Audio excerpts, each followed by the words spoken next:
I'm Howard Green. Well, the gridlock in Greece has intensified. Prime Minister George Papandreou and his government have failed to reach an agreement with opposition leaders on an austerity program to address Greece's debt dilemma.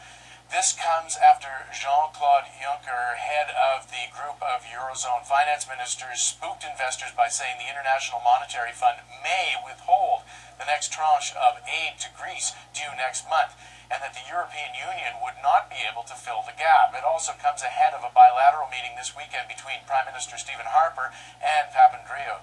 So how much time does Greece have left? Joining us now is Alex Jershevsky, founder and managing director at Recovery Partners. Good to have you back with us, Alex. Hi, Howard. It's good to be back. So we've been talking about this a lot, you and I. Where are we on the continuum here with Greece? Well, the edifice is starting to crumble in Europe. You're starting to see divisions between the Germans vis-a-vis the French, vis-a-vis the ECB, and the IMF. The IMF really can't withhold the next tranche. All they can do is withhold their share of the next tranche, which is due, I believe, June 29th. That share is about $3 billion. That in and of itself would be a disaster for Greece.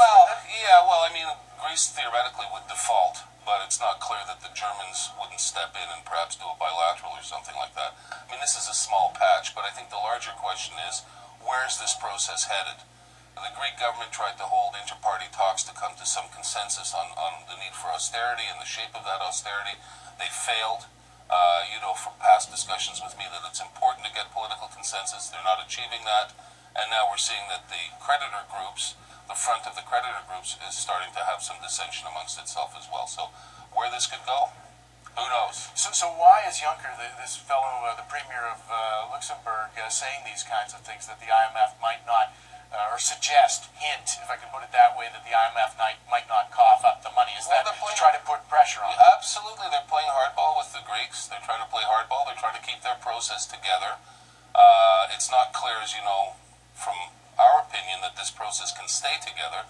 We don't believe it's economically sensible to ask for these concessions, these austerity concessions, and pile on more debt.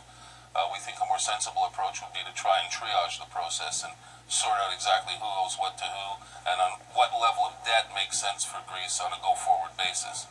But to do that... And then have people take haircuts. Absolutely. You need those haircuts, but to date, there's been tremendous resistance against those haircuts. Tremendous resistance. And that's really a function of the fact that the ECB and the IMF are trying to protect the position of the banks. So if you were doing a debt restructuring of Greece right now, how much would bondholders get on the dollar? It's hard to say, but right now we're at 150, 160% debt to GDP. You've got a budget deficit in Greece of about 8%. You'd be looking at haircuts of probably 40 to 70%, somewhere in that range, for the bondholders. This is a very serious situation. So this brings up what the president of France was saying as the G8 wrapped up.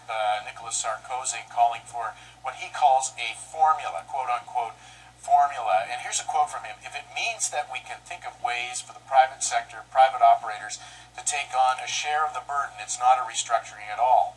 Then there are formulas. There is no problem." What is he talking about? Well, he's talking about perhaps some kind of debt for equity situation where Greece would do a privatization to the bondholders. They'd basically give bondholders a share in Greek state sector assets, that type of a thing. I don't think it's politically workable. It's not workable. Those type of solutions aren't workable. You'd have tremendous political resistance in Greece to that type of a solution. What about what they've been talking about, the so-called soft restructuring, whereby you extend maturities or perhaps swap maturities for longer maturities? Well, this is what the Germans and Finns are now proposing, because the Germans and Finns need some political cover. They need a political cover to try and schmooze things over domestically, and this is what they've proposed, is that a voluntary restructuring, a voluntary take-back, a give-back of some principal and interest payments on the part of bondholders. The ECB is shot back and saying, if that happens, we're not accepting Greek bonds as collateral anymore. So there's a stalemate around that as well. But the Germans have now put that on the table. Prior to this week, it wasn't on the table. So if Greece were to default in the next few months, what kind of a spillover effect would it have? Well, I think if the process is not properly managed and Greece is allowed to default in an uncontrolled way, you could get significant contagion in the Eurozone. And there would be immediate speculation against Spanish, Italian bonds. There would be doubts about the Irish and Portuguese restructurings, and this could lead to some significant turbulence in stock markets globally as well. And for the banks in Europe? Well, yeah, you'd get speculation about which banks are most exposed. The interbank market would lock down even more. You know, it would be quite a significant event. It wouldn't be good for anybody.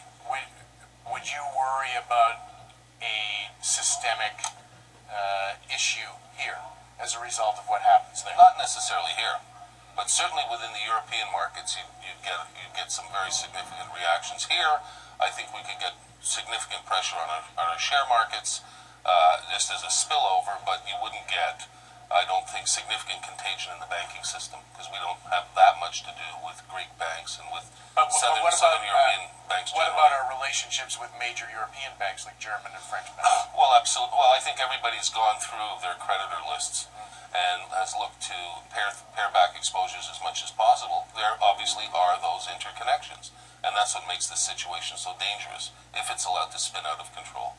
All right, we'll leave it there. Good to have you back with us, Alex. Great. Thanks, Howard. That's Alex Trashevsky of Recovery Partners. Coming up next, we'll talk dividends. Please stay with us.